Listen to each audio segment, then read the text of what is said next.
Менің әкем атақты археолог, және ол мені жиі өзімен бірге алып жүрді. Ол кезде ол 60-қа толмаған еді, бірақ жер астында орналасқан лабиринтте қиындық болды. Қазір мен 50-ге келдім. Егер мен мұның қалай аяқталатынын білсем, бұл сапардан бас тартуын өтінер едім. Жолдар таныс болмады. Кейін мен әкеме таныс жолдың бойында бірнеше ерекше үңгірлер болды. Жол әлі күнге дейін жаңалықтарға бай. Атақты таулардан өтіп жатты. Содан кейін әкем кішкене тесікті байқады.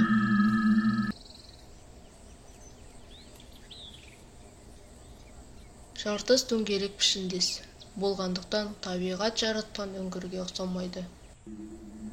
Үңгір ішіне үңіліп, тереңірек қадағалап, дәптерге бірдеңе жаздық. Кейін жарықты қосып, оның ішіне кірдік. Шлемімізді өзімізбен бірге алып жүрмегеніміз өкінішті.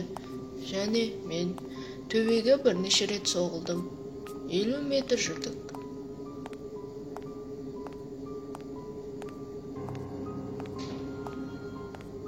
Кенет менің фонарым өшіп қалды. Шамдар сөнгенде бір тесік көрдім. Күңгірт қараңғы жарыққа қарай жорғалап баруды шештім. Содан кейін әкем қатты жөтеле бастады. Ол шығыста, оның пішіні 4 бұрышты болды.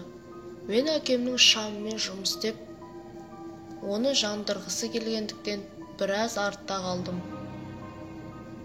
Әкем кіреберістің қасында отырып, маған бірдеңе деді. Оның даусы бұл жерден «Тез кету керек!» деген әлсіз қажеттілік еді. Мен оның түрін көргенде мәңгілікке шошып кеттім. Ол 20 жасқа қартайған. Оның бетіндегі әжімі көбейе бастады. Киімдері тоза бастады. «Ұлым, сен мені кешір, бірақ біз бұл жерден тез кетуіміз керек» деді. Бұл үңгір және уақыт осында тезірек жүреді. Сен не айтасың? О, жоқ, балам, сенің бетің. Бұл жерден тез шығып кет. Мен оған қарсы болған жоқпын. Үңгірдің осы бөлігінен кету мүмкін емес еді. Ол жерде биік жартас болды. Енді не істейміз? Және мен алдыңғы жақта болдым. Дөңгелек тесіктің шығуын бірінші болып байқадым. Құдайға шүкір, қатты ентігіп ауа жетпей қалғанын сезіндім. Мен бұл нәрсені ешқашан байқамаған едім.